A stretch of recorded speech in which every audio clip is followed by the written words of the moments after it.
start. Good morning. I am Reverend Elaine Fuller-Zachey, and I welcome you to the teaching of the inner Christ. And may Easter bless us with renewal, renewed life, health, wholeness, joy, perfect faith, and God, which is infinite goodness and perfection everywhere now. Let's start with a deep meditation. Take a deep breath. I invite you to close your eyes and out, and we relax right here and right now. We relax in the midst of God, in the midst of perfection everywhere now. And we call on our own inner Christ to guide us during this, my talk, an abbreviated service, and to guide us to realize our perfect life expression, our perfect love, and our perfect wholeness right now. Let's take a deep breath of love and out, and we can open our eyes. And well, good morning. Good morning. Good morning. All right. Can you hear? Can you hear? Okay, all right. I'm teaching. I'm an English teacher too. I'm speaking today about oneness with our Christ self. And that is essentially, certainly an Easter message. The teaching of the inner Christ, or TIC, defines and guides us to experience conscious oneness with our Christ selves.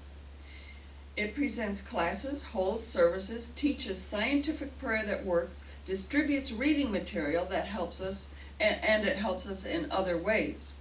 TIC accepts us. It accepts me, and I love that. That's great. Actually, it and Jesus called me to consciously experience oneness with my Christ self, which is, well, it's a type of renewal. And that experience is open to all of us. Before coming here, I finished my education at San Diego State University, and I was looking for the next step in my life, that of finding my spiritual path. It was really a powerful drive, a hunger in me, and I tried different ways of approaching God, and one of the ways was a series of classes held by Reverend Jean Nepole. During one of his Saturday classes, I volunteered as the subject for a lesson in regression to past lives. It was an eye-opener. He took me to the place and time of the crucifixion. I was standing next to a large figure. He was on my left. A man dressed in a long, dark robe. I was small, a small girl. I was without authority here, and the person next to me, filled with rage, had power over me. I was his young servant, Sarah. We were standing in a crowd at Golgotha, or place of the skull, watching the crucifixion. Jesus was still and silent upon his cross. The sky had a few clouds and otherwise was clear, bright, and the sun was hot. I loved this man, Jesus. I wanted to cry out that I believed in him, and I wanted to learn from him. And I was also terrified by the crowd and the Roman soldiers. If I shown my true thoughts, needs, and feelings, I could have been beaten, maybe jailed, or maybe even killed, maybe by the man next to me, maybe killed by him, beaten. I kept quiet. In my heart, I really was one of Jesus' followers. I felt the tremendous grief that others also must have felt, those who believed him in the crowd. During this regression, I spoke about this. I told where I was, what was happening. And as I talked in Reverend Nepal's class, a note taker wrote it down. I came out of this regression crying in the midst of grief, shock, and tremendous guilt over having kept quiet. This changed my life. It was huge. The San Diego Metaphysical Bookstore that hosted the Saturday classes closed, and Reverend Nepal went elsewhere to do his work. I knew I was to become a minister, and so I attended classes here and there, and then I found TIC. Here I took as many intersensitivity classes as I could from co-founder Reverend Ann Meyer McKeever. She was electric.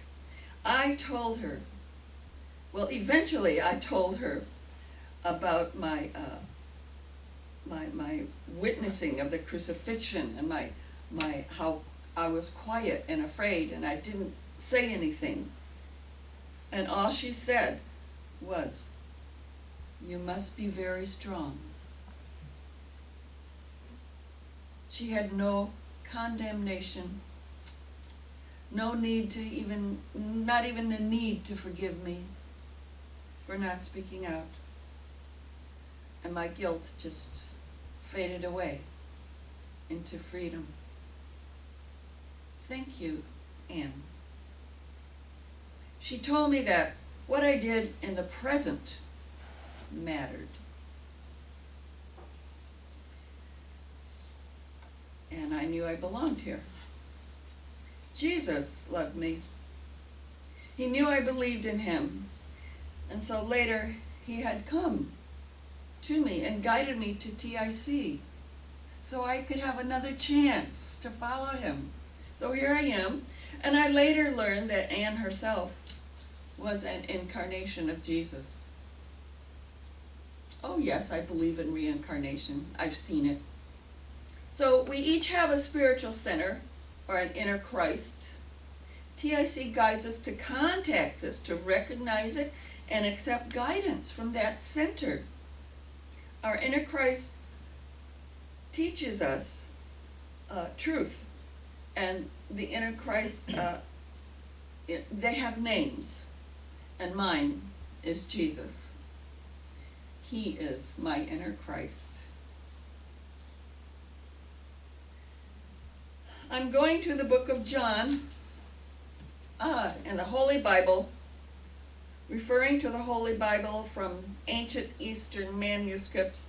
It is a new translation by George M. Lamza and is directly from ancient texts. So I like it. It's the one I refer to. I invite you to read John, in this Bible, preferably. Here Jesus tells us that the person who believes in him shall do the work which he does, and even greater than these things they shall do. It's right in the book of John. He informs us that the person who remains with him, and he with that person, can ask in Jesus' name, in his name, and it shall be done. Whatever we ask in his name, he will do for us. TIC teaches scientific prayer that works. Whoa, how to do it, right?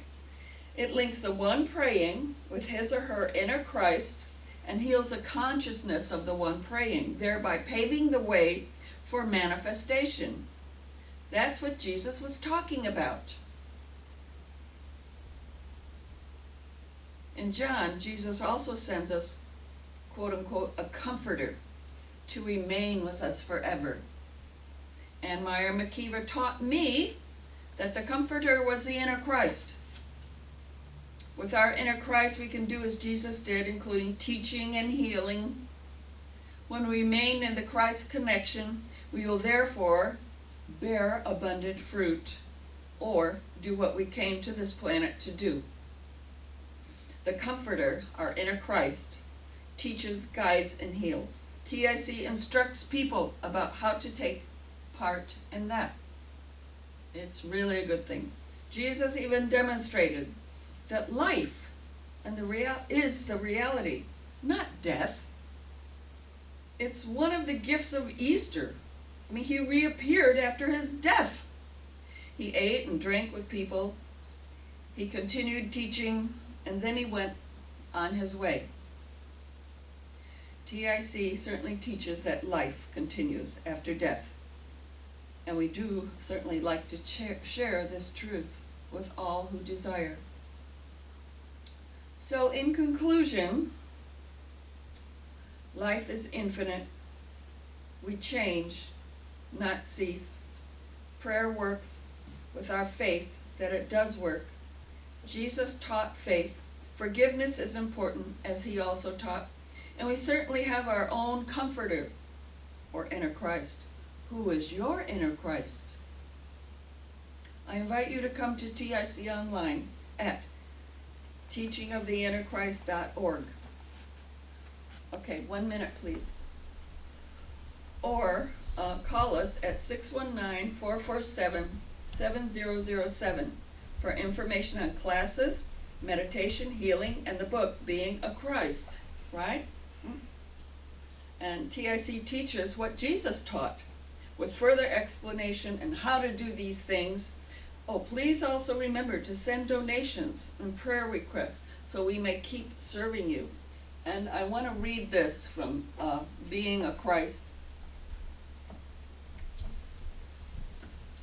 The spiritual law is perfection everywhere now, and that's a part of God, right?